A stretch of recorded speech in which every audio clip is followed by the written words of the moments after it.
Եվրոպական քաղաքական համայնքի Կոպենհագենի գագաթնաժողովի ժամանակ երկրներից մեկի ղեկավարը հանդես եկավ զեկույցով այն մասին, որ իրենց երկրում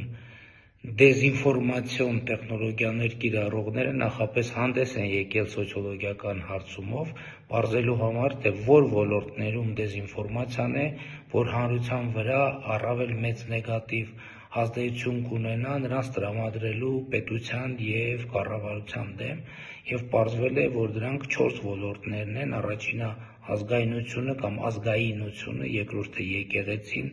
երրորդը առողջապահությունը և դրա այլընտրանքային մեթոդները և չորրորդը դավադրությունները։ Ինձ թվում է